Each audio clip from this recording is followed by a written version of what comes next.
फरिश्ता है वो उस जहां का, उसे उसने ही भेजा है। फरिश्ता है वो उस जहां का, उसे उसने ही भेजा है। हम सब का है जो रखवाला, उसे उसने ही भेजा है। वह आज भी आता है, वह आज भी आता है। Swami the saviour, Swami the saviour, Swami the saviour, Swami the saviour. वह आता ही आता है, वह आता ही आता है।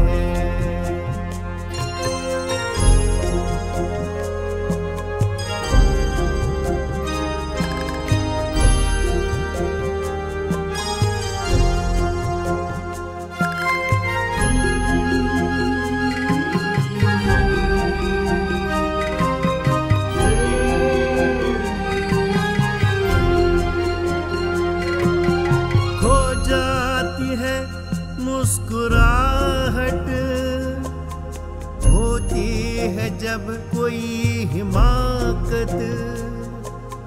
खो जाती है मुस्कुराहट, होती है जब कोई हिमाकत।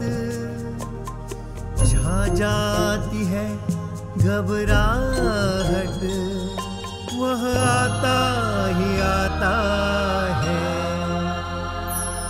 वह आज भी आता है, वह आज भी आता है। Swami the saviour, Swami the saviour, Swami the saviour, Swami the saviour.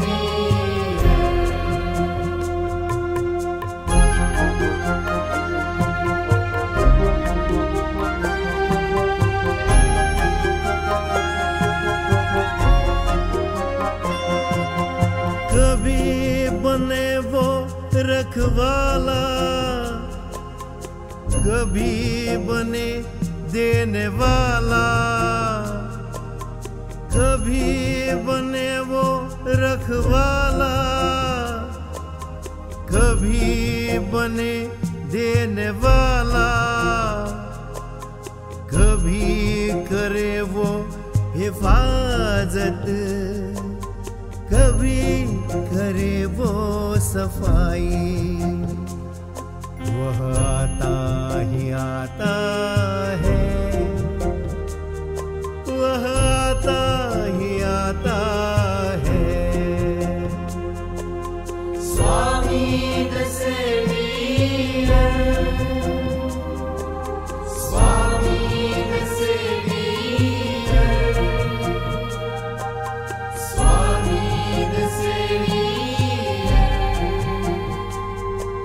Swami the saviour.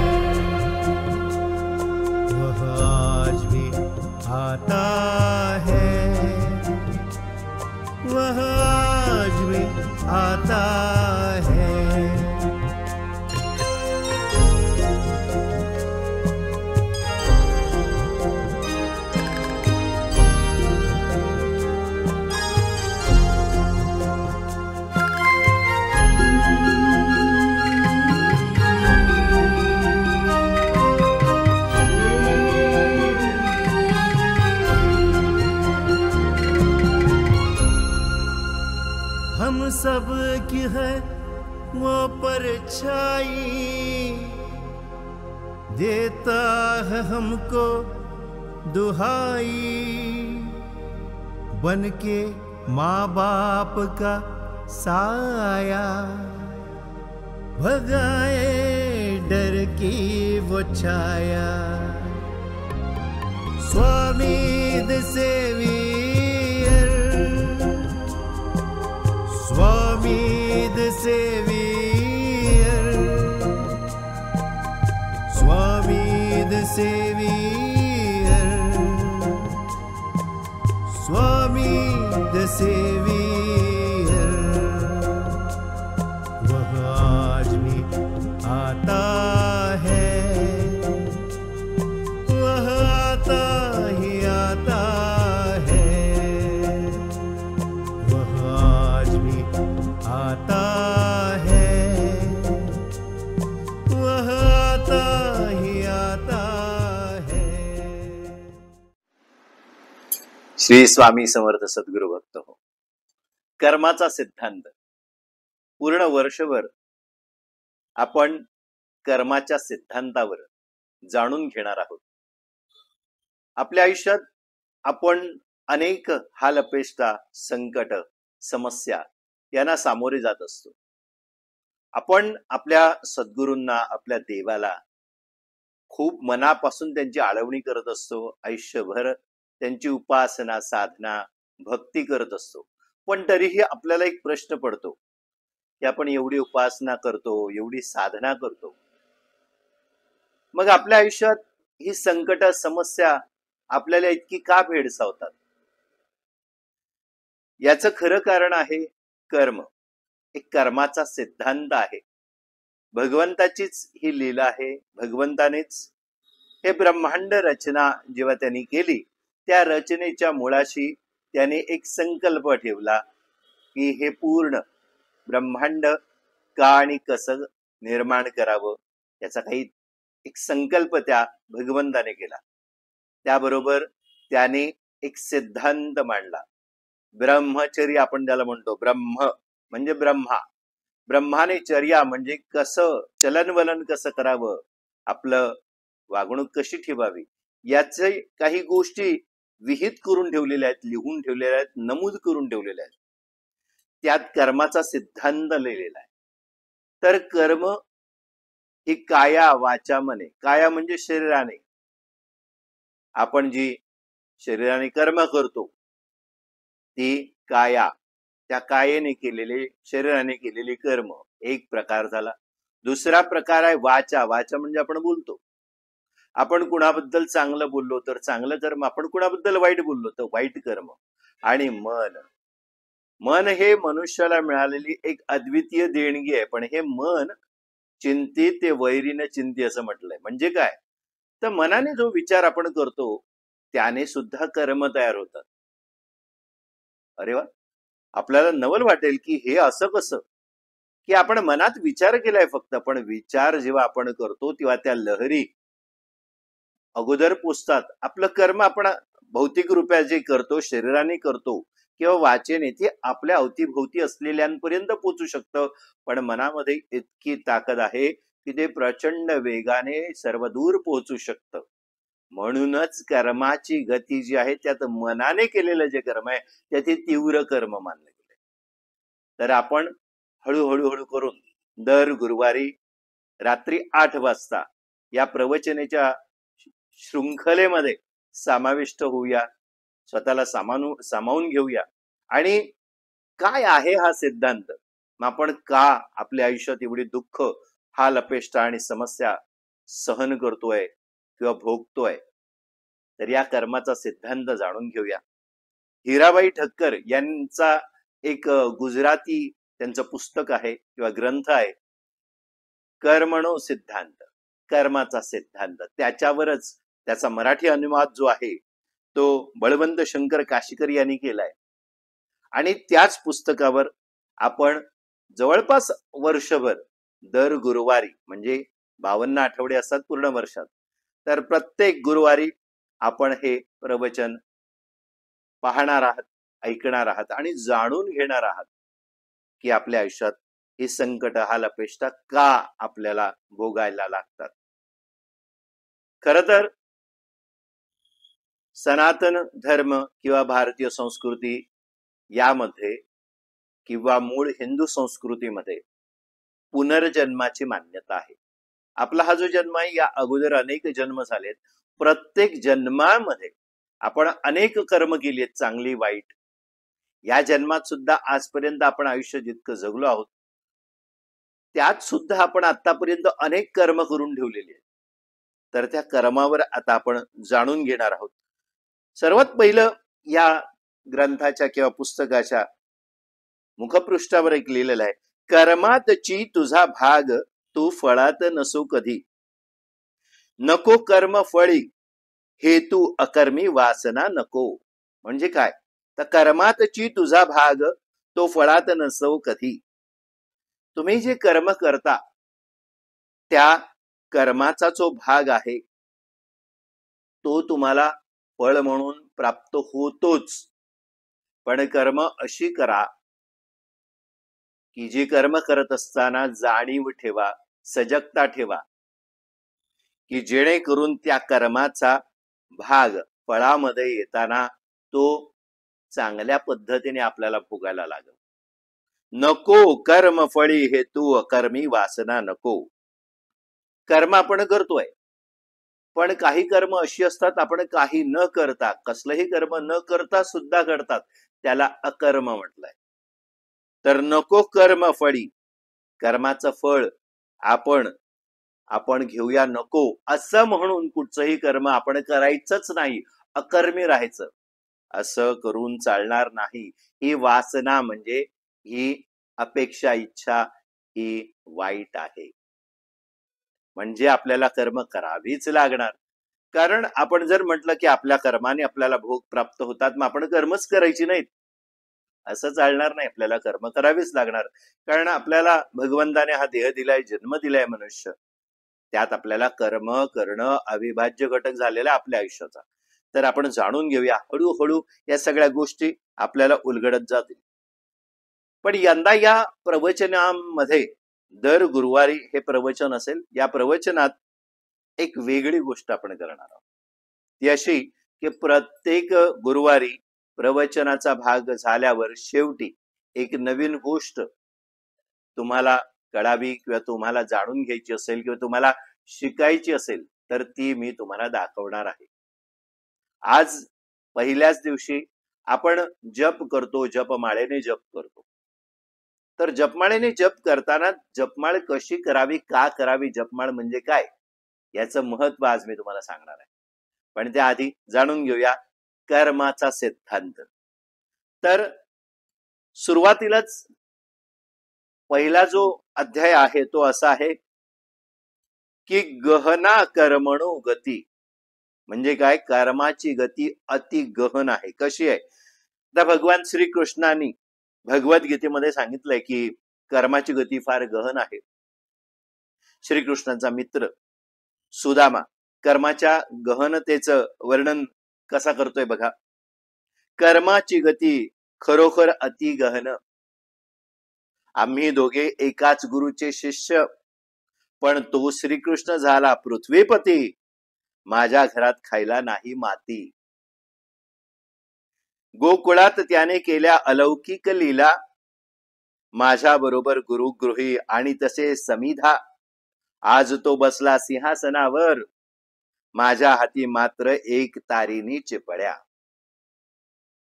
Shrikrishna आणि सुदामा संदीपन ऋषींच्या आश्रमात एकत्र त्यांनी विद्या संपादन केली. पण ही तफावत पहा, श्रीकृष्ण आणि सुदामा ही तफावत दाखवून देतोय की कर्माची गती खरोखर अति गहन आहे, खोल आहे, सखोल आहे कर्माची गती. आम्ही दोघे एकाच गुरुचे शिष्य संदीपन ऋषींच्या आश्रमात एकत्र ते विद्या संपादन करत होते. पण तो श्रीकृष्ण झाला पृथ्वीपती, पृथ्वीचा पती आहे, तो सर्वाधिपती आहे. माझ्या घरात खायला नाही माती. 18 विश्व दारिद्र्याने तो गांजलेला आहे सुदामा. आपल्याला सगळ्यांना सुदामा आणि कृष्ण यांची कथा माहितीच आहे. आणि या मैत्री दिना दिवशी आपण त्याचा खूप वापरही केला. पण तो काय सांगतोय की गोकुळात त्याने केल्या अलौकिक लीला. गोकुळात त्याने अलौकिक अशा लीला केल्या श्रीकृष्णाने. माझ्या बरोबर गुरुगृही आणि तसे समिधा. इतका मोठा जो भगवन आहे तो गुरुगृही अगदी आपण ज्याला म्हणतो इंग्रजीमध्ये डाऊन टू अर्थ होता. अलौकिक अशा लीला त्याने केल्या. पण श्रीकृष्ण सुदामा बरोबर आणि इतर आपल्या सवंगड्यांबरोबर गुरुगृही समिधा आणण्यासाठी सुद्धा रानात जात असे. आज तो बसला आहे सिंहासनावर. तो सिंहासनावर आहे आणि माझ्या हाती मात्र एक ताळीनी चिपड्या. बेळगाव निवासी आई कलावती यांच्या चरित्रामध्ये जर वाचलं तर एक कथा फार महत्वाची सांगितलेली आहे. हे दोन मित्र होते. जसं इथे श्रीकृष्ण आणि सुदामा आहे तसंच ते दोन मित्र होते. एकत्र राहत होते एकाच घरात. सकाळ झाली की दोघं उठून आपापल्या कामाला निघत असे. त्यात एक होता धार्मिक आणि एक होता नास्तिक. जो नास्तिक होता तो खूप छंदी फंदी होता. त्याला वेगवेगळे छंद होते. विलासी वृत्तीचा होता. आणि जो धार्मिक होता तो अति सालस आणि कुणाला उपद्रव न देणं. त्याच्या गरजा फार सीमित होत्या. एकाच घरात दोघं राहत होते. सकाळी दोघं बाहेर पडायचे. तो विलासी वृत्तीचा मित्र स्वतःच्या आयुष्यात मस्त मगन राहायचा आणि हा आपल्या गुरूंच्या आश्रमात यायचा. गुरूंकडे त्यांची सेवा करायचा अख्खा दिवस. रात्री प्रवचन भजन कीर्तन झालं की रात्री दोघंही आपापल्या घरी येत असे. एकदा असंच झालं. हा दिनक्रम चालू असताना एकदा रात्री वाटेतून येताना काळोख झाला. खूप उशीर झाला त्या दिवशी आणि जो सद्वर्तनी मित्र होता काळोखात त्याच्या पायाला ठेच लागली. अंगठ्याला पायाच्या फार मोठी जखम झाली. भळाभळा रक्त वाहू लागलं आणि इतकी वेदना इतकी कळ माथ्यापर्यंत गेली की क्षणभर त्याला वाटलं की आपले प्राण गेले. तसाच त्याने आजूबाजूला पाला पोचवळा बघितला, घेतला आणि आपल्या जखमेवर लावला. लंगडत लंगडत तो घरी आला. घरी येत असताना वाटेत समोरून त्याचा मित्र येत होता. दारूच्या नशेत धुंद.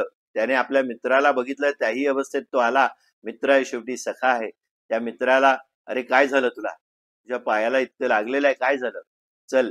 त्याला आणून त्याने घरात बसवलं. त्याची सेवा शुश्रूषा केली, मलमपट्टी केली आणि मग त्या यश मित्राने आपल्या सारसी मित्राला प्रश्न विचारला, अरे तू तर रोज देवधर्म करतोस, रोज आपल्या गुरुकडे जातोस आणि हे सगळं करत असताना सुद्धा तुला हा त्रास झाला, तुला आज इतक्या वेदना होत आहेत आणि हा सगळ्या हालअपेष्टा तू सहन करतो आणि मी बघ इतकी चैन मौज मजा करतोय आणि मी देवाचं कधीच काहीच करत नाही, पण माझ्या आयुष्यात किती आनंद आहे. मला कसलं आणि आज मलाही पायाला काहीतरी लागलं. जशी तुला दगडाची ठेच लागली मलाही काहीतरी लागलं. मी उचलून बघितलं तर हे गाठोडं होतं. गाठोड्यात उघडून बघितलं तर याच्यात सोनं नाणं आणि जड जवाहीर होतं. मग असं का? सालसी सद्वचनी जो मित्र आहे त्यालाही प्रश्न पडला. समोर मित्राने सांगितलं की अरे हे सगळं सोड देवधर्म आणि चल माझ्या बरोबर. उद्यापासून माझ्या बरोबर चल, मजा मस्ती कर, कारण हे देव किंवा ही देवपूजा हे सगळं भजन कीर्तन प्रवचन नामस्मरण याच्यात काही अर्थ नाही. पण हा सारसी मित्र जो होता त्याने थोडा विचार केला. तो म्हणाला एक दिवस मला दे, मी माझ्या गुरुला जाऊन पहिले त्यांची आज्ञा घेईन, त्यांना विचारेन की असं का आणि मला या प्रश्नाचं उत्तर जाणून घ्यायचंय. तो म्हणाला ठीक आहे. एक दिवस दिला. दुसऱ्या दिवशी पुन्हा आश्रमात गेला. सालसी मित्र आपल्या गुरूंसमोर बसला. पूर्ण दिवस बसला तरी त्याच्या मुखातून प्रश्न काही गुरूंसमोर निघेना. गुरु हे द्रष्टे असतात. गुरुनी ओळखलं आपल्या चेल्याच्या मनात काय चाललं आहे, कारण ते अंतर्यामी आहेत. त्यांनी ओळखलं. शेवटी स्वतःच त्याला हटकलं रात्री उशिरा की तुला काही विचारायचंय काय? तेव्हा त्याने हा प्रश्न विचारला की माझा मित्र हा विलासी आहे, छंदीबंदी आहे आणि त्याच्या आयुष्यात आनंदी आनंद आहे.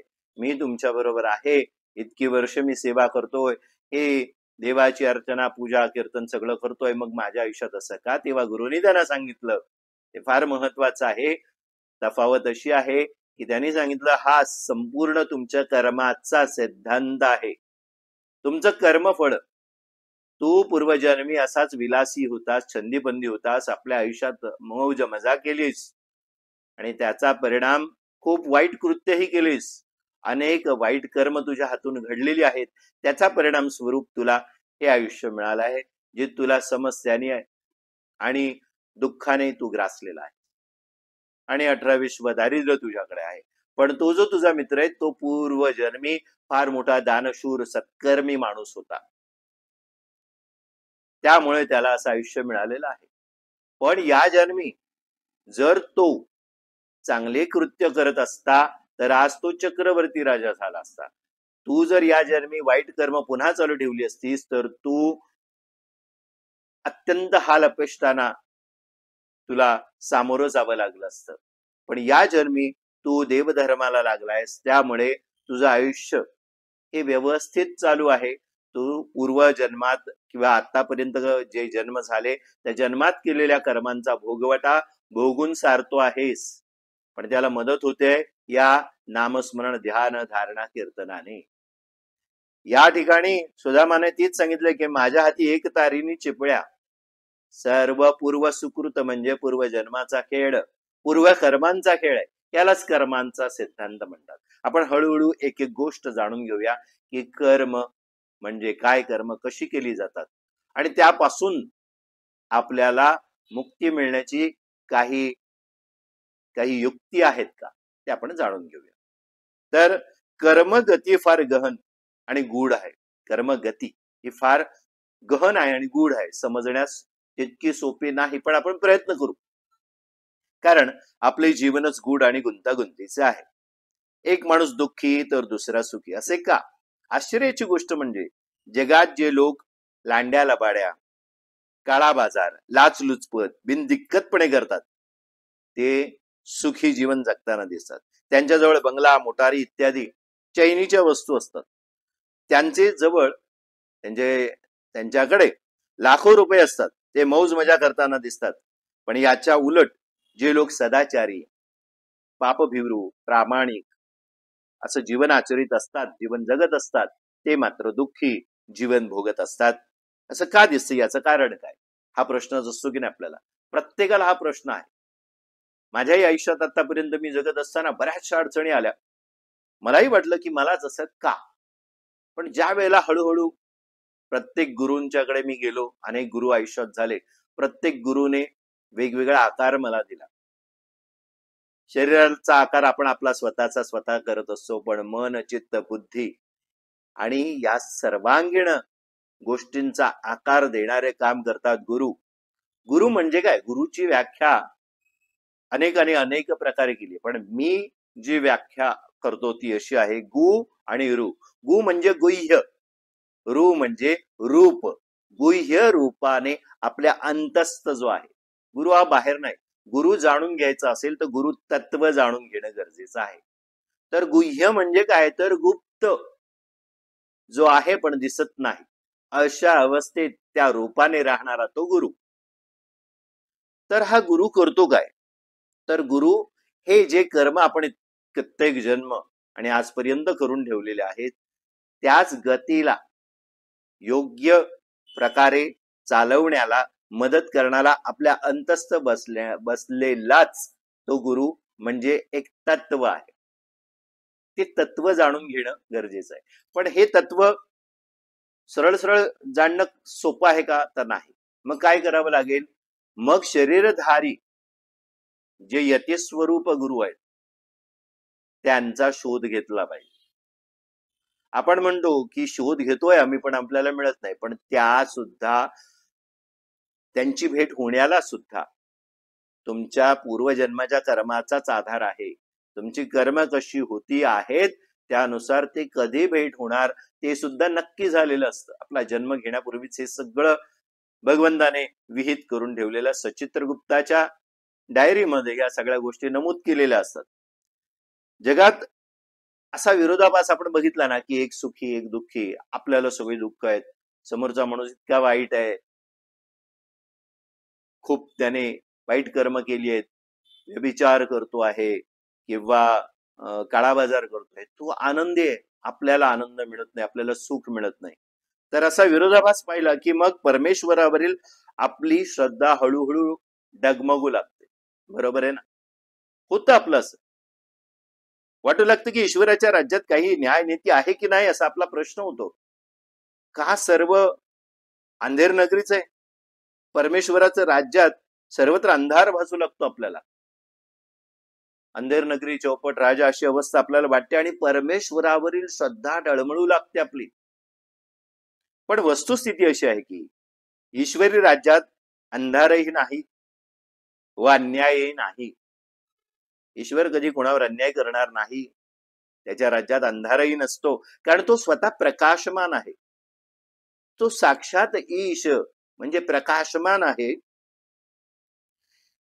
आपल्याला ही गोष्ट योग्य रीतीने लक्षात घ्यायला कर्म फल यांचा जो नियम आहे त्याचा अभ्यास करण्याची आता गरज आहे. तोच अभ्यास आपल्याला या प्रवचनाच्या शृंखलेत करायचा आहे. कर्माचा अटळ सिद्धांत काय आपण पहिले जाणून घेऊया. आपण पाहतो की राज्यकारभार व्यवस्थितपणे चालवण्यासाठी प्रत्येक सरकारी खात्यात डिपार्टमेंट म्हणजे काही नीती नियम केलेले असतात. पोलीस खात्यासाठी त्यांचे काही नियम म्हणजे त्यांचे मॅन्युअल्स ठरलेले असतात. पीडब्ल्यूडी साठी त्या खात्याचे काही नियम असतात. न्याय खाते चालवण्यासाठी इंडियन पिनल कोड ही आहे आणि असे अनेक कायदे सुद्धा आहेत. त्याचप्रमाणे रेल्वे, रेव्हेन्यू इत्यादी खात्यांमध्ये खाते निहाय काही नियम केलेलेच असतात, आपल्याला सर्वांना माहिती आहे. याचप्रमाणे अखिल सृष्टी जी आहे त्या सृष्टीचं आणि ब्रह्मांडांचं संचलन करायला, ते व्यवस्थित चालवायला, कारण आपल्याला एक राज्यकारभार करायचा असेल तर तो इतका कठीण आहे. पण या भगवंताने हे ब्रह्मांड निर्माण केलंय, या ब्रह्मांडाचं संचलन करणं किती कठीण असेल. इट्स गॉड्स बिझनेस असं आपण म्हणतो आणि सोडून देतो. खरंच आपल्या आवाकीच्या बाहेर असलेली गोष्ट आहे. हे सगळं ब्रह्मांडाचं संकलन व्यवस्थित राहण्यासाठी काय करावं लागेल, तर सूर्य नियमित उगवतो, मावळतो, पृथ्वी, ग्रह, नक्षत्र यांना पण ठराविक गती असतेच. ते कधी थांबतात का? ते नियमाने आपलं काम करतच असतात. ठराविक वेळी उन्हाळा, पावसाळा, हिवाळा हे ऋतू सुरू होतात व संपतातही. या सर्व गोष्टी योग्य वेळी घडून विश्वाचा कारभार व्यवस्थित चालवण्यासाठी निसर्गाचे काही नियम आहेत. यालाच काय म्हणतात? कर्माचा कायदा. आता गोस्वामी तुलसीदास रामायणात सांगतायत काय? कर्म प्रधान विश्व करी राखा, जो कस करई सो तस फल चाखा. कर्म प्रधान विश्व करी राखा. हे पूर्ण विश्व कसं आहे?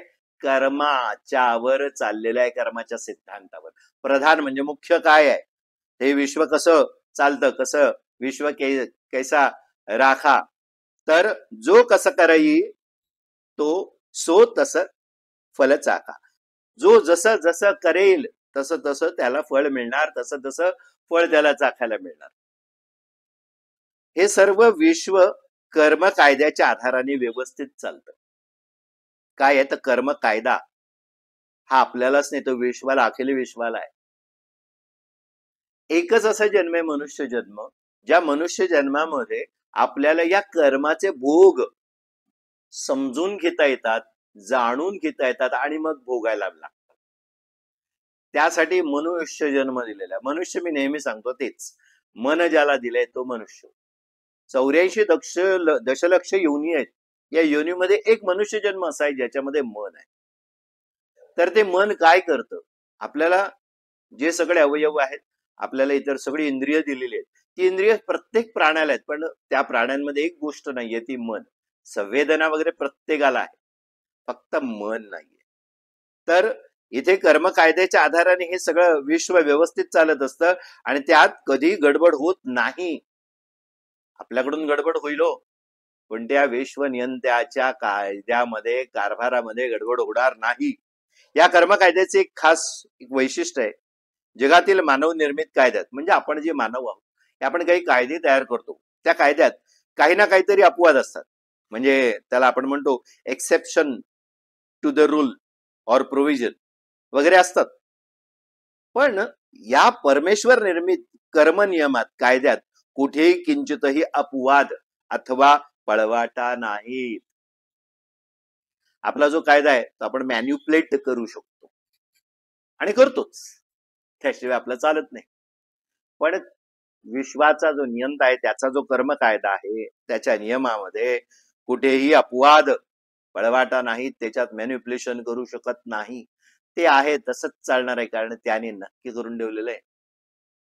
राजा दशरथ हा प्रत्यक्ष भगवान रामचंद्राचा पिता खरा, पण त्यालाही या कर्म सिद्धांतानुसार पुत्रविरहामुळे मृत्यूला सामोरं जावं लागलं.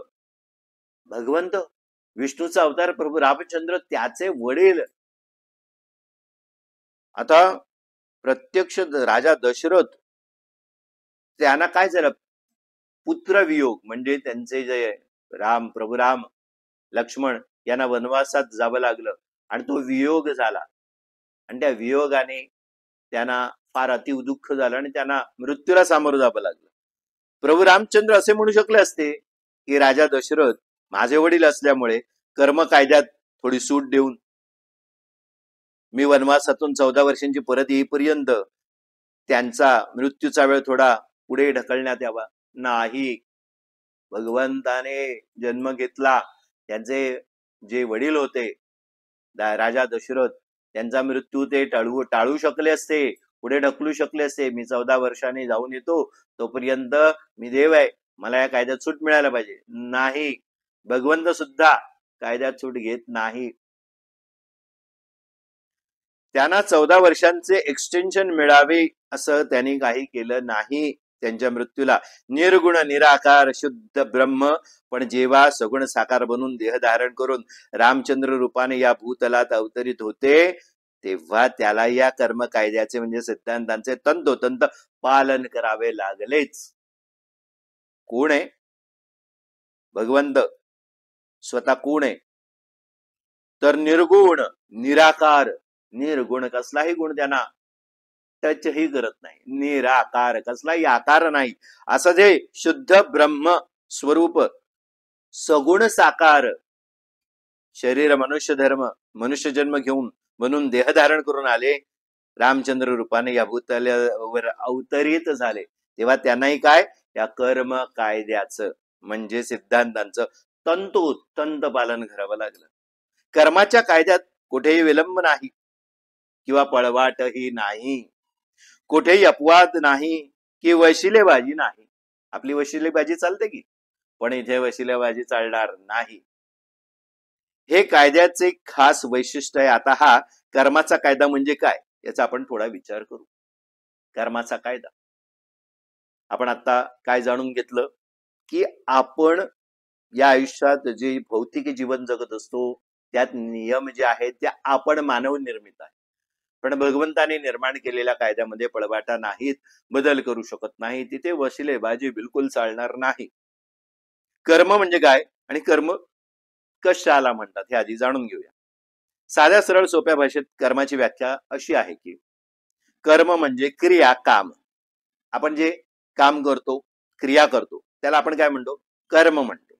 उदाहरणार्थ खाणे पिणे स्नान करणे धुणे चालणे बोलणे उभे राहणे बसणे नोकरी व्यापार करणे विचार करणे विचारणे न विचार करणे हे सुद्धा, झोपणे जागणे पाहणे ऐकणे न ऐकणे वास घेणे वास न येणे स्पर्श करणे श्वासोच्छ्वास करणे जन्मणे जगणे मरणे इत्यादी सर्व शारीरिक आणि मानसिक क्रिया या सर्वांचा कर्मात अंतर्भाव होतो.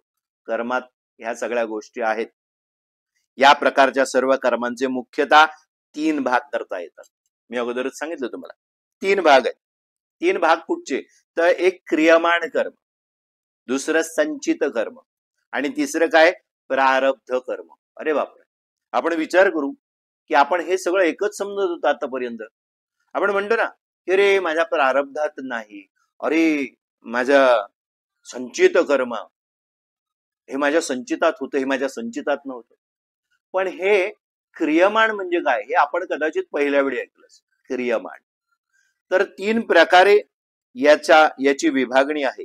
हे जे कर्म आहे त्यात मुख्यतः 3 भाग करायचे. कसे? तर क्रियमाण, संचित कर्म, क्रियमाण कर्म, संचित कर्म आणि प्रारब्ध कर्म. आहे की नाही मजेशीर? नवीन नवीन गोष्टी आपल्याला जाणून घेणं गरजेचं आहे, कारण या गोष्टी आपल्याला आतापर्यंत कोणी सांगितलेल्या नाहीत. आपल्या रोज राहाटीत आपण जे जीवन जगतोय त्याच्यात जे जे शब्द आपण ऐकतो ते आपण सहजासहजी वापरतो. अरे काय करू, प्राक्तन माझे संचित, माझं प्रारब्ध.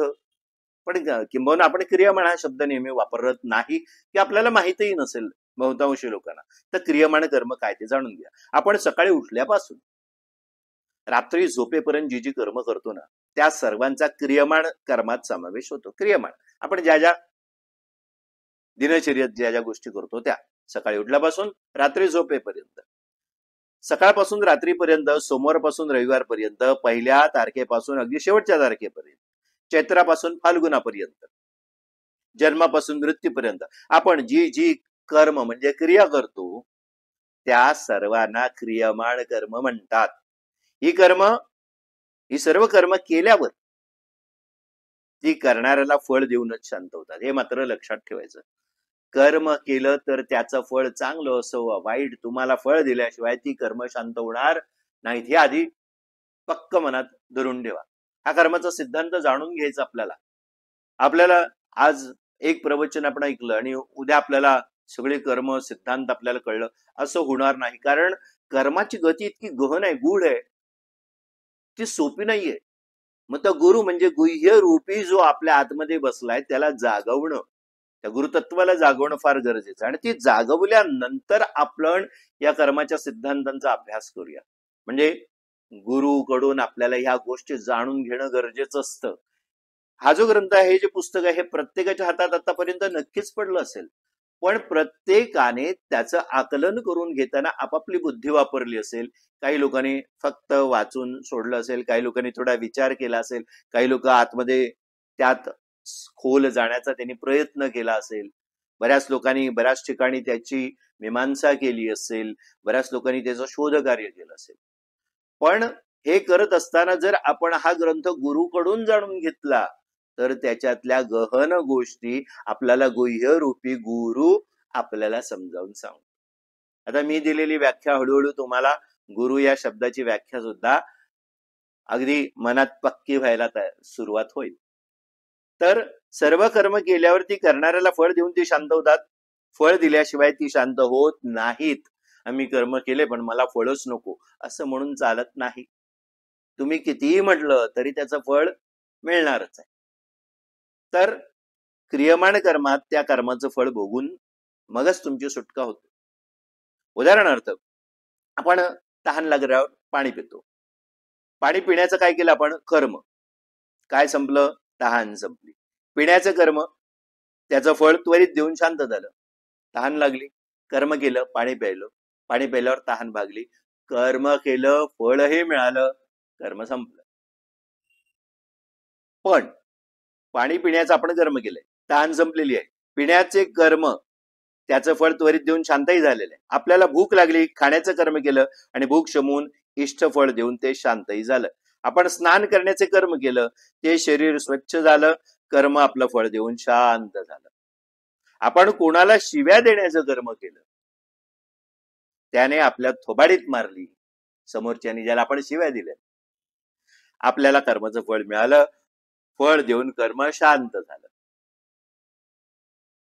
अशा प्रकारे प्रत्येक क्रियमाण कर्म फलद्रूप होतेच व फळ भोगूनच आपल्याला त्यापासून मुक्ती मिळते. प्रत्येक कर्माचं फळ मिळतंच.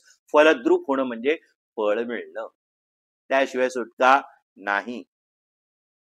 मुक्ती कधी मिळेल? कर्म केल्यातून, जेव्हा त्याचं फळ मिळणार. आता आपण पुढे जाऊया. संचित कर्म म्हणजे काय? तर अशी अनेक कर्म आहेत, परंतु कित्येक क्रियमाण कर्म अशी असतात. आपण कर्म केलं, आता क्रियमाण कर्म जाणून घेतलं, आता आपण संचित कर्म म्हणजे काय ते कसं घडतं ते पाहूया. परंतु कित्येक क्रियमाण कर्मे अशी असतात की ते तात्काळ फळ देत नाहीत. आपल्याला वाटतं चल पटकन आपल्याला फळ मिळालं, आपण सुटलो, नाही, असं होत नाही. त्यांचं फळ मिळण्यास थोडा बहुत काळ लागतो, थोडा वेळ लागतो. त्या कर्माचे फळ पक्व होण्यास थोडाफार कालावधी लागतो. कर्माचं फळ पक्व म्हणजे परिपक्व व्हायला लागतं. अरे, आपण जेवण शिजवतो, ते शिजलं, तसंच कर्म केलंय, ती शिजून तयार झाली पाहिजेत भोगण्यासाठी, त्याला काही कालावधी लागतो. त्या कर्माचे फळ पक्व होण्यास थोडाफार कालावधी लागतो, तोवर ती कच्च्या स्वरूपात राहतात. आणि जोवर फळ मिळत नाही तोवर ती जणू शिल्लक राहतात, ती तशीच शिल्लक राहतात, संचित होऊन राहतात. संचित, संचय करणे, या शब्दावरून संचित हा शब्द आलाय. संचय करणं म्हणजे साठा करणं, स्टॉक करून ठेवतो. फळ दिलं नाही मग काय होणार, कुठेतरी त्याचा संचय होणार. बरं, हा संचय कुठे होणार, कुठच्या इंद्रियात होणार, तर चित्तामध्ये. संचित्त, चित्त, चित्त हा शब्द त्याच्याशी निगडित आहे. चित्त म्हटलं ना, मन, बुद्धी, चित्त, आत्मा, शरीर, हे सगळ्या गोष्टी आपण जाणून घेतोच नेहमी. पण मग चित्त आणि मन याच्यात आपण गफलत करतो. माझं चित्त थाऱ्यावर नाही, मग त्यांना वाटतं चित्त आणि मन हे एकच असेल. नाही, मन हा एक वेगळा इंद्रिय आहे आणि चित्त वेगळं इंद्रिय. चित्त काय करतं, संचय करून ठेवतं. आपण जी कर्म केलेली आहेत त्याचं फळ पुढे मिळायचं असेल तर त्याचा साठा करून ठेवण्याचं काम, संचय करून ठेवण्याचं काम चित्त करतं. तर त्याला संचित कर्म म्हटलंय. तर जे असं फळ न दिलेले जी कर्म आहेत त्यांना संचित कर्म म्हटलंय. उदाहरणार्थ, आता तुम्ही आज परीक्षेचा पेपर लिहिला तरी त्याचा फलस्वरूप असा जो परिणाम म्हणजे रिझल्ट, तो कधी मिळणार, काही वेळ जावा लागणार, पेपर तपासले जातील आणि त्याच्यानंतर रिझल्ट येईल. तुम्ही सकाळी रेचक घेतले, त्याचा परिणाम होण्यास मध्ये 4-5 तास जवळ, रेचक म्हणजे आपण पोट साफ करण्यासाठी किंवा आपल्याला पचन संस्था आपली खराब झाली असेल तर औषध घेतलं, त्याचा परिणाम व्हायला 4-5 तास लागतात. तुम्ही आज कोणाला शिवीगाळ केलीत व पळून गेलात, नंतर 10-12 दिवसांनी संधी साधून तो मनुष्य तुमच्या त्या कर्माची सव्यास परतफेड करतो. म्हणजेच काय, थोबाडीत मारण्याचे तुमचे कर्म पक्व होण्यास 10-12 दिवस लागतात, मग ते तुम्हाला फळ देऊन शांत होतं. आज आपण पळून गेले, त्याला थोबाडीत मारली किंवा शिव्या घातल्या, तर तो आपल्याला शोधतोय. 10-12 दिवस आपण लोकलं, 10-12 दिवसानंतर आपण त्याच्या समोर गेलो तर आपल्याला तो त्याची सव्याज परतफेड करतो. कर्म केलं, फळ देऊन शांत झालं. तर तुमच्या तरुण वयात तुम्ही आपल्या मातापित्यांना दुःख दिलं, तुमच्या वृद्धावस्थेत तुमची मुलं तुम्हाला दुःख देतातच, व तुमच्या पूर्वकर्माचे फळ म्हणजे बराच काळ लोटला तरी याच जन्मात तुम्हाला ते मिळतं. काही कर्म असे याची देही याची डोळा, भोगायची, संपवायची आणि मग पुढच्या जन्मात काहीच ठेवायचं नाही. तरी सुद्धा शिल्लक राहिली तर चित्त हे आत्म्याबरोबर प्रवास करतं. पुढच्या जन्मात शरीर जरी बदललं तरी ते चित्त संचय केलेलं ते जे कर्मांचा सव लेखाजोखा आपल्या बरोबर जातोच. आणि मग जो काही योनीमध्ये तुमचा जन्म होईल तिथे त्या योनीमध्ये जन्म कशामुळे होतो, तर तुम्ही कशी कर्म केले त्याप्रमाणे ती योनी तुम्हाला मिळते. मनुष्य जन्म मिळायला बराच वेळ लागतो, बराच कालावधी लागतो. अनेक वर्ष आपल्याला इतर योनीमध्ये फिरून सगळे भोग, आपण केलेल्या कर्माचे भोग भोगत भोगत भोगत, कारण आपण फक्त मनुष्यानंच त्रास देतो असं नाही, निसर्गातल्या बऱ्याचशा गोष्टींना आपण त्रास देतो, बरीच अशी कर्म करतो. निसर्गात त्याचे परिणाम कुठे ना कुठेतरी समाविष्ट होतात. मग कधी वानर म्हणजे माकडाची योनी मिळते, कधी कुत्रा, मांजर, बैल, डुक्कर, किडा, मुंगी, पक्षी, पशु, सगळ्या प्रकारचे. आणि खरं सांगायचं तर आपल्या गुरुतत्वामध्ये असं सांगितलेलं आहे की आत्मा जो आहे तो फक्त शरीरांमध्येच आहे किंवा पशु पक्षी यांच्यामध्येच आहे असं नाही, तर जड वस्तू ज्या आहेत, नदी, नाले, पर्वत, यामध्ये सुद्धा आत्मा आहे.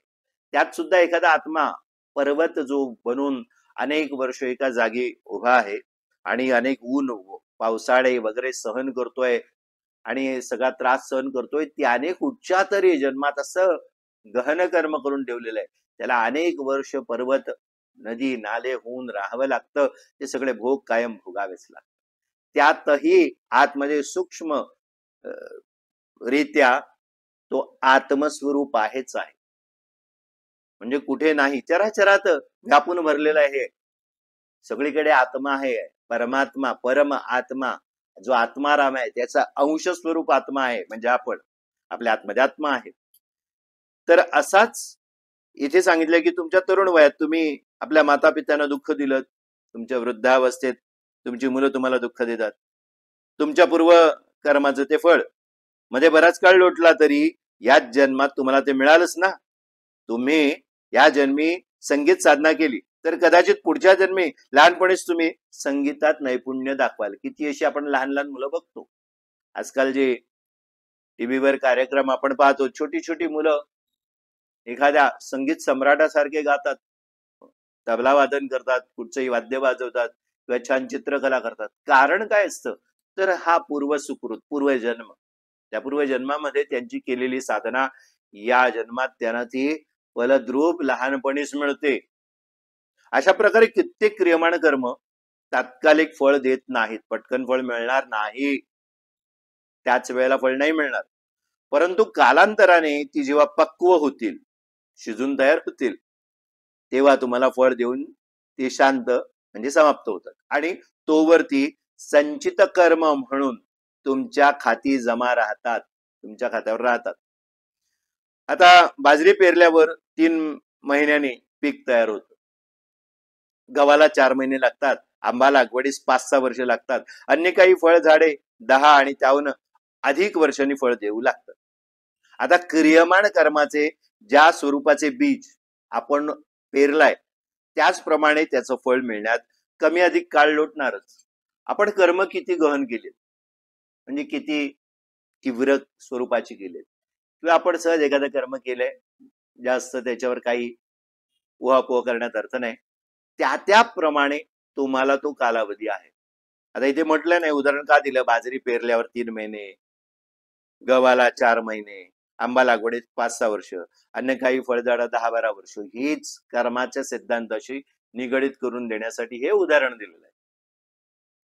जीवात्मा जो आहे त्याची अशी अनेक कर्म संचित म्हणून त्याच्या खाती म्हणजे खाते वहीत जमा म्हणून भोगण्यासाठी शिल्लक राहिलेली असतात. शिवात्मा, जीवात्मा, शिव म्हणजे साक्षात ईश्वर, त्याचाच अंश स्वरूप जीव म्हणजे आपण जीवात्मा. तर या जीवात्म्याच्या खाती अशी अनेक कर्म संचय झालेली असतात, ती संचित म्हणून जमा झालेली असतात.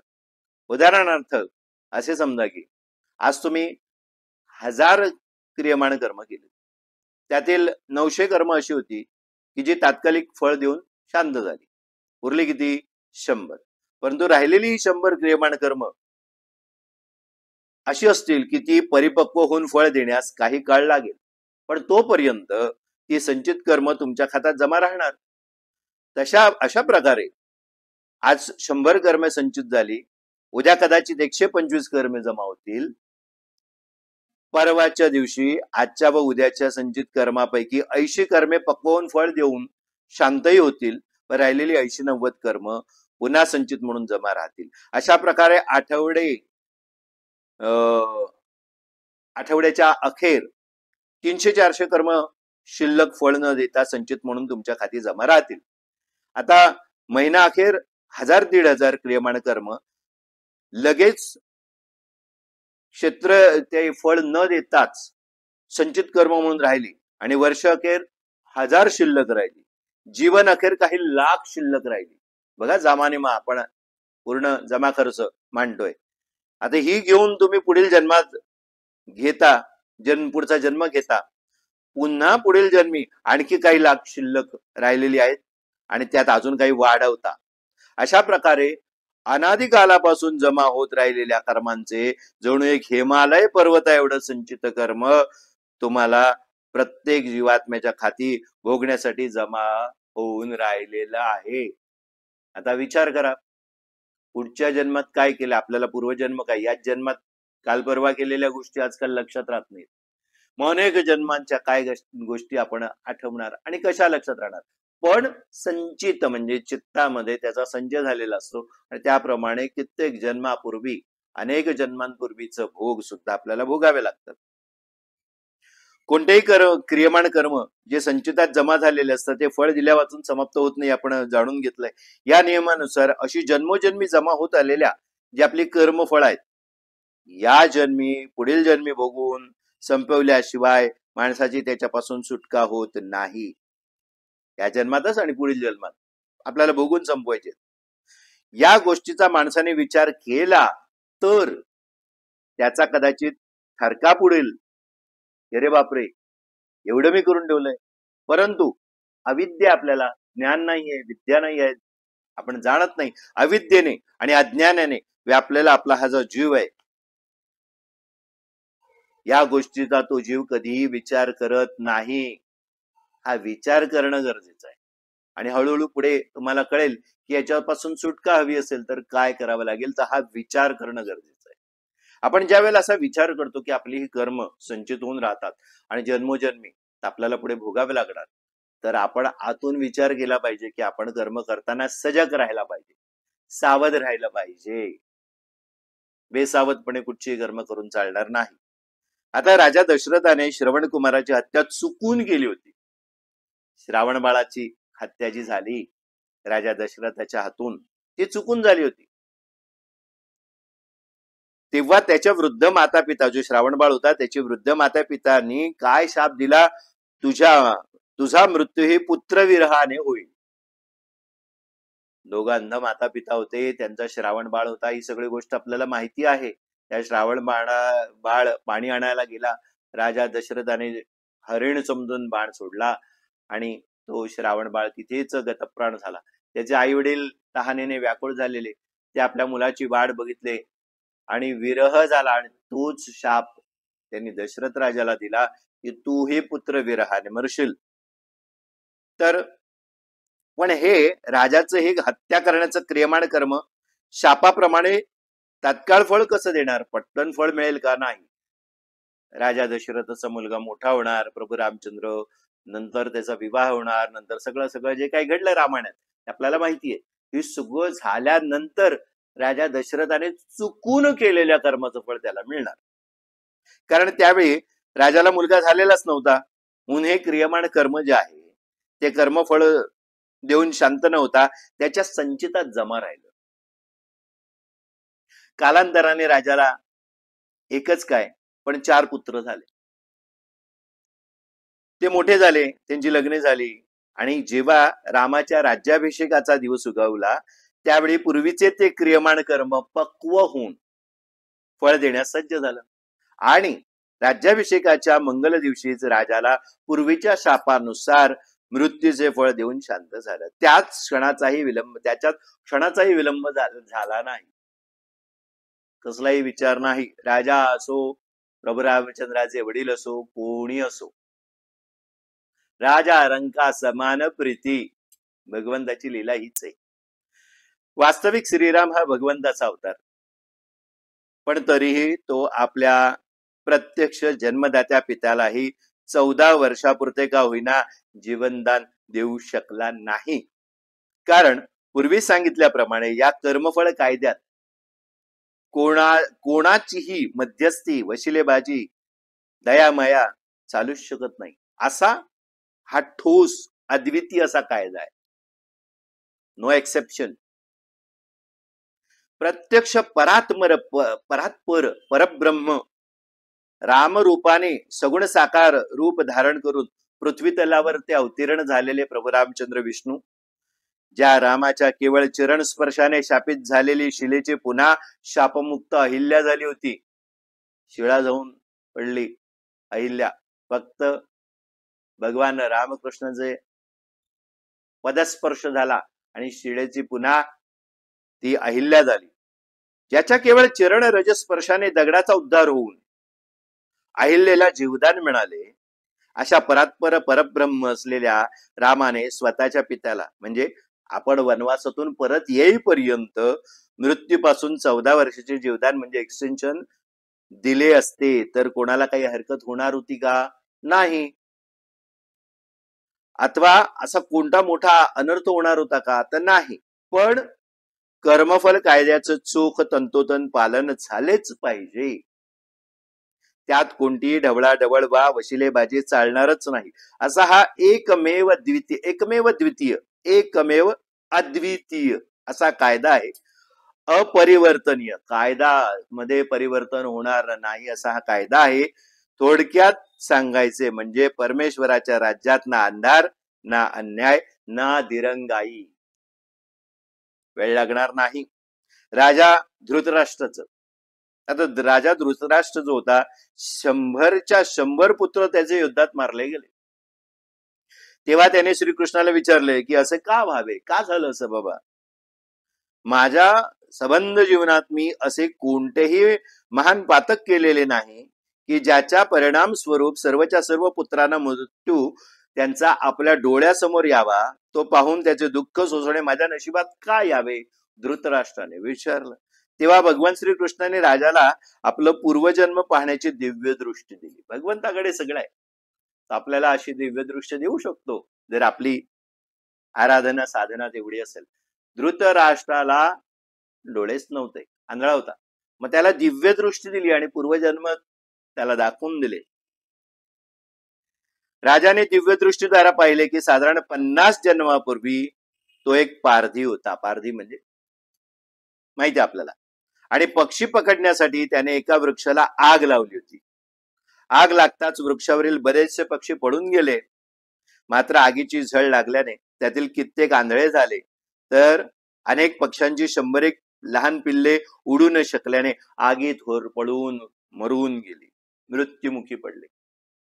50 जन्मापूर्वी धृतराष्ट्राने केलेलं हे कर्म त्याला या जन्मात भोगावं लागलं. राजाचे हे त्या जन्मीचे क्रियमाण कर्म फळ देण्याची योग्य संधी पाहत संचित रूपात शिल्लक फळ देण्याची योग्य संधी पाहतात. हा पण एक कर्म कायद्यातला फार महत्वाचा भाग आहे. तर त्या योग्य संधी पाहत संचित रूपात शिल्लक राहिले आणि या जन्मात राजाला त्याच्या काही अन्य पुण्याच्या फलस्वरूप जेव्हा 100 पुत्र झाले, एकच जन्म झाला नाही, 50 जन्मापूर्वीचं एक वाईट कृत्य होतं, पण अनेक जन्मात चांगली कृत्य पण गेलेली होती, कर्म पण गेलेली होती. तर त्यामुळे त्यांना 100 पुत्र झाले. तेव्हा ते संचित कर्म पक्व होऊन राजाला फळ देण्यास सज्ज झालं. परिणामता काय झालं? राजा आंधळा जन्मला. या जन्मात आंधळा जन्मला धृतराष्ट्र राजा, आणि त्याचे 100च्या 100 पुत्र युद्धात मरण पावल्याचे दुःख राजाला अनुभवावे लागले. आता लक्षात घ्या किती गहन आहे बघा. म्हटलं ना, कर्माची गती अति गहन आहे. 50 जन्मापूर्वीच्या क्रियमाण कर्माने इतका दीर्घकाल लोटला, तरी किती काळ लोटला? 50 जन्म. तरी राजाचा पिच्छा त्या कर्माने सोडला नाही. राजाची एका जन्मात 100 पुत्र होण्याची पुण्याई होईपर्यंत ते कर्म दबा धरून बसलं. पुण्याईने 100 पुत्र, फार कठीण गोष्ट आहे 100 पुत्र होणं. ते 100 पुत्र होण्यासाठी पुण्य जमा करावं लागलं 50 जन्मानंतर. 50 जन्मापूर्वीचं वाईट कर्म होतं, त्याने एका वृक्षाला आग लागून अनेक लहान पिल्ल पक्ष्यांची मृत्युमुखी पडली होती. ते कर्म 50 जन्म अनेक जन्मांमध्ये पुण्यकर्म करून त्याला 100 पुत्र मिळाले, पण त्या जन्मात ते 50 जन्मापूर्वीचं वाईट कृत्य त्याला भोगावं लागलं. तर संधी मिळाल्याबरोबर त्याला फळ देऊन शांत झालं. परमेश्वराच्या राज्यात ना अंधार ना अन्याय. समजा एखाद्या माणसाकडे तुमचे 1000 रुपये येणे आहे, पण तो ते तुम्हाला परत देत नाही, म्हणून तुम्ही त्याच्यावर कर्ज वसुलीचा दिवाणी दावा केला. कोर्टाने त्याच्यावर पैसे वसूल करण्याचा हुकुमनामा काढला, परंतु बेलीफ त्याच्यावर वसुली वॉरंट काढीपर्यंत त्याने देणेकऱ्याची सांपत्तिक स्थिती खालावली आणि बेलीफ रुपये वसूल करू शकला नाही. एखाद्याने 1000 रुपये घेतलेत, त्याने दिले नाहीत म्हणून आपण त्याच्यावर खटला टाकला. नियमानुसार न्यायालयाने ते वसुली करण्याचा फरमान सोडलेला आहे. बेलीफ त्याच्यापर्यंत जाईपर्यंत ज्या माणसाने 1000 रुपये घेतलेत त्याची परिस्थिती अत्यंत खालावलेली आहे आणि तो ते पैसे देऊ शकत नाही. परंतु कालांतराने त्याची सांपत्तिक स्थिती सुधारली पुन्हा, तेव्हा बेलीफ परत वसुली करून बजावून ते पैसे वसूल करतोच. तसाच हा सिद्धांत आहे कर्माचा सिद्धांत. तो त्याला सोडत नाही. तुमचे पैसे तुम्हाला परत मिळतात बरोबर याचप्रमाणे क्रियमाण कर्म संचित रूपाने शिल्लक राहते व संधी मिळताच फळ देऊन शांत होते. याप्रमाणे जी क्रियमाण कर्म आहेत ना ती फळ न देता शिल्लक राहिलेली असतात त्यांना संचित कर्म म्हणतात. आपण पहिलं क्रियमाण कर्म समजलो, नंतर आपण काय समजलो, हे संचित कर्म. आता आपण पुढच्या गुरुवारी प्रारब्ध कर्मावर अभ्यास करू. या पद्धतीने आपण हळूहळू हळूहळू या गोष्टी जाणून घेऊ. तर हे जी 3 महत्वाची आहेत, क्रियमाण कर्म आपण समजलो, आपण रोज करत असलेली जी कर्म त्याने क्रियमाण तयार होतं, ते फळ देऊन शांत होतं. पण त्यात काही अशी कर्म असतात ती पक्व व्हायला वेळ लागतो, मग ती संचित कर्मामध्ये जमा होतात आणि योग्य वेळ आल्यावरती आपल्याला त्याचे फळ देऊन शांत होतात. आता प्रारब्ध कर्म म्हणजे काय? आपण नेहमी म्हणतो माझ्या प्रारब्धात नाही, माझ्या प्रारब्धात नाही. तर या अनेक गोष्टी ज्या आहेत त्या आजपर्यंत आपण किती चुकीच्या होतो हे आपल्याला जाणून घ्या. मी तुम्हाला अगोदर सांगितल्याप्रमाणे मी तुम्हाला कबूल केलं आहे की मी आज तुम्हाला काहीतरी वेगळं याबरोबर दाखवणार आहे. तर आपण आज जाणून घेऊया की जपमाळेबद्दल. जपमाळ, आता ही जपमाळ आपण बरेच लोक जपमाळ जी आहे ती बाजारात जाऊन विकत घेतो किंवा कुठे आपण गेलो एखाद्या म्हणजे तीर्थयात्रेला वगैरे तर तिथे आपण ती विकत घेतो आणि आपण ती जपमाळ सुरू करतो. पण आपल्याला माहित नसतं, बऱ्याचदा आपण गुरु केलेला नसल्यामुळे जपमाळ कशी घ्यावी, कशी असावी, त्याचे काय नीती नियम आहेत आपल्याला माहित नसतं. आपण जाणून घेऊया. ही जपमाळ आहे, या जपमाळ वेगवेगळ्या पद्धतीची असते. ही जी जपमाळ आहे ही रुद्राक्षाची आहे. रुद्र म्हणजे काय? शिव. शिवाचे जे जप आहेत, रौद्ररूपी जे जप आहेत ते रुद्राक्षाच्या माळेवर केले जातात. मग बोरमाळ आहे, तुळशी माळ आहे. तर विष्णू आणि शिव हे वेगवेगळे नाहीत, ब्रह्मा विष्णू एकच आहेत, पण तरी त्यांनी स्वतःचे डिपार्टमेंट्स वेगळे केलेले आहेत. वैष्णव म्हणजे विष्णू आणि शैवक म्हणजे शिव, असे अनेक पंथ आहेत. त्या पंथांमध्ये शैवक म्हणजे शिवाची आराधना करण्यासाठी ही जपमाळ आहे. याला रुद्राक्षची जपमाळ म्हणतात. मग तुळशीमाळ असते, ती विष्णूचे जप त्याच्यावर केले जातात. आपल्याला माहित नसल्याने आपल्या हातात असलेल्या माळेवर आपण करतो. काही प्लास्टिकचे मणी वापरतात, तर काही स्फटिकाचे मणी वापरतात. अनेक प्रकारच्या माळा आहेत. प्रत्येक माळेचं महत्व वेगळं आहे, प्रत्येक माळेचं फळ वेगळं आहे. तर या माळेमध्ये प्रामुख्याने आपल्या सनातन धर्मामध्ये एकूण सगळे मणी 109 मणी असतात. 109 मणी, 108 मण्यांवर आपला जप होतो आणि एक मुख्य मणी असतो, त्याला मेरू मणी असे म्हणतात. तर आपण जपमाळ करत असताना पहिली गोष्ट म्हणजे जपमाळ विकत घेतली आणि जर एक अधिकारी व्यक्ती आपल्या आयुष्यात असेल किंवा आपल्याला माहित असेल तर त्यांच्याकडे जाऊन ती मंत्रित करून घ्यावी. कारण त्यांनी अनेक वर्ष तपश्चर्या केलेली असते. त्या तपश्चर्येचे फलस्वरूप त्यांना असे आशीर्वाद प्राप्त झालेले असतात की जेणेकरून ती तुम्हाला माळ मंत्रित करून देतात. ती मंत्रित केल्यानंतर तुम्हाला चालना मिळते तुमच्या मंत्रांना, तुमच्या जपाला. मग यानंतर नाम घेणं फार गरजेचं आहे. तर आपल्याला माहित नाही, तर आपण सद्गुरु भक्त आहोत. श्री स्वामी समर्थ, श्री स्वामी समर्थ हा जो नाम जप आहे तर आपण त्या माळेवर समजा सुरू केला किंवा ओम नमः शिवाय आहे, तर आपण जे काही आहे ते त्या माळेवर करायची सुरुवात केली. तर ती करत असताना आपल्याला माहित नसतो आपण हा मेरूमणी आहे, फार महत्वाचा आहे. हा मेरूमणी कधीही माळ करत असताना ओलांडायचा नसतो. मेरूमणी जो आहे त्याच्या पुढे जो मणी असतो पहिला, तिथून माळ सुरू होते. पूर्ण माळ अशी फिरून मेरू मण्यापर्यंत आल्यानंतर थांबून पुन्हा माळ उलटी फिरवायची असते आणि उलट दिशेने पुन्हा आपल्याला जप करायचा असतो. म्हणजे मेरूमणी हा ओलांडायचा नसतो. मेरू म्हणजे पर्वत, तर तो आपल्याला तिथे एक थांबा आहे, तिथून आपण परत.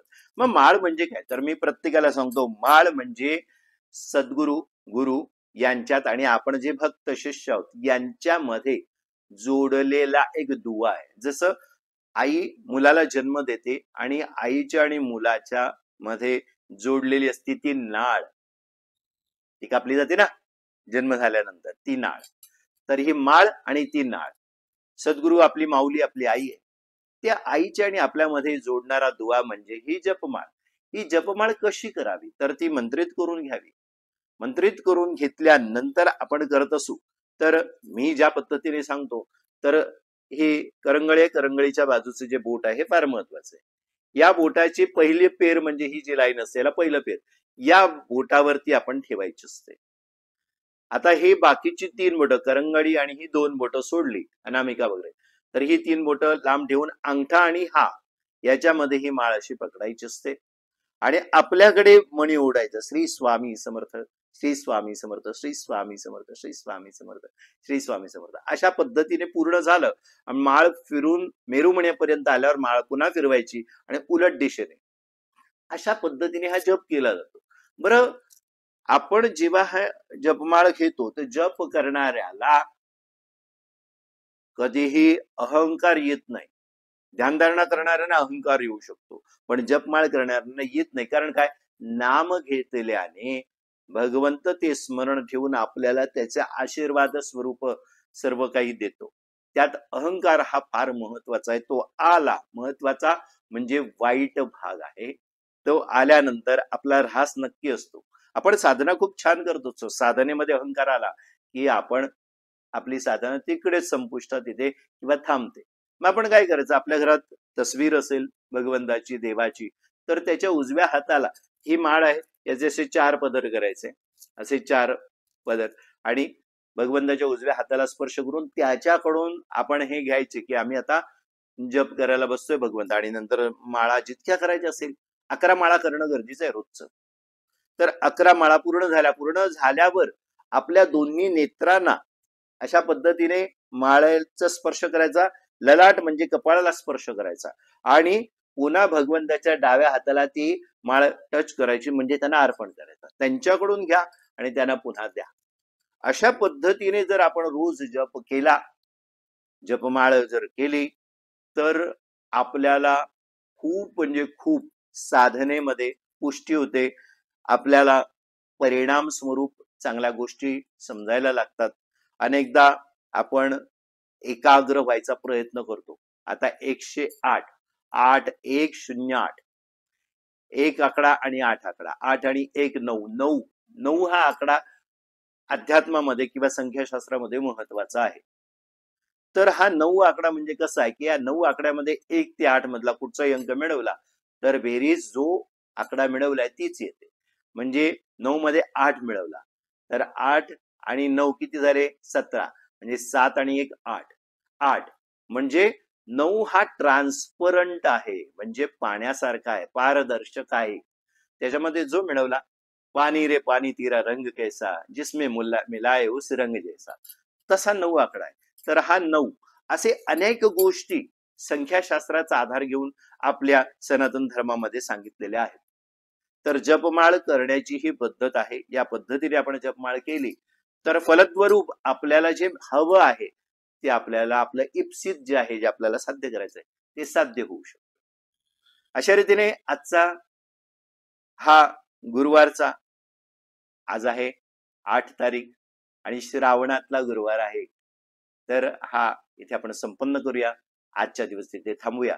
एक सांगणं आहे की आज जे काही तुम्हाला समजलं असेल किंवा नसेल, त्यातली एखादी गोष्ट समजली असेल तरी तुम्ही कमेंटमध्ये नमूद करू शकता, किंवा नाही समजली असेल तर कृपया तुमचे प्रश्न विचारा. पुढच्या वेळी मी प्रयत्न करेन की त्या प्रश्नांची उत्तरं सुद्धा तुम्हाला मिळतील. आणि काही कळलं नसेल तेही विचारा. तुमची प्रश्नोत्तरं जी आहेत ती मी प्रश्न व्यवस्थित वाचून पुन्हा त्याच्यावर तुम्हाला पुढच्या गुरुवारी किंवा जसं जसं जमेल, कारण अनेक लोक प्रश्न विचारतात, अनेक विविध प्रकारचे प्रश्न माझ्याकडे येतात. तर जपमाळ याबद्दल आणि पुढे सुद्धा तुमचे काही प्रश्न असतील, कारण जपमाळ करणं इतकं सोपं सुद्धा नाही, तितकं कठीणही नाही. पण त्याच्यावर जर आपले काही प्रश्न राहिले असतील तर जपमाळ करायला बसलं की आपल्या मनात सगळे विचार सुरू होतात. सगळ्यांचा एक मोठा विषय आहे, प्रश्न आहे की आम्हाला आधी काहीच आठवत नाही, पण जपमाळ घेऊन बसलो की आम्हाला सगळ्या गोष्टी. म्हणजे काय, तर त्या का गोष्टी आठवतात, तर तुमचं मन एकाग्र होतं. आणि या 108 मण्यांमध्ये एक नाम भगवंतापर्यंत पोचतं. लोक म्हणतात आम्ही नामस्मरण करतो. मी वेगळं सांगतो. मी काय सांगतो, नाम आपण घ्यायचं, स्मरण तो ठेवणार. भगवंत म्हणजे मगाशी सांगितलं संचित, त्याचा संचय होणार. चित्त, चित्त पावन झालं म्हणजे, चित्त पावन झालं म्हणजे काय, त्या चित्तामध्येच भगवंताला आणून बसवलं. तो भगवंत तो सगळा जमा खर्च ठेवणार. अशा पद्धतीने जप झाला पाहिजे. चित्तामध्ये जपाचा सुद्धा समावेश होणार आहे. ते पण संचित कर्म म्हणून तुम्हाला पण तो चित्त पावन जो परब्रह्म स्वरूप आहे त्यालाच आपल्या चित्तात स्थान दिलं, मनात स्थान दिलं. मन हे कसं आहे, चंचल आहे. मनामध्ये तुम्ही विचार करता, पण खरं बुद्धी विचार करत असते. मन फक्त त्या गोष्टींना चालना देते, भरकटवते किंवा वेगवेगळ्या संवेदनाचं आकलन बुद्धीला देते. मन जसं सांगेल तशी बुद्धी वागते. पण तिथे आत्मा जो आहे त्याची कुचंबना होते. सगळ्या वेगवेगळ्या एलिमेंट्स आहेत, वेगवेगळे इंद्रिय आहेत. आत्मा, चित्त, बुद्धी, मन, शरीर, सूक्ष्म शरीर, अनेक काही गोष्टी आहेत. तुमचे प्रश्न असतील तर मला आवडेल, मी नक्कीच उत्तर देईन. पण आज आपण इथेच थांबूया. श्री स्वामी समर्थ. अनेक स्वामी आशीर्वाद. श्री स्वामी.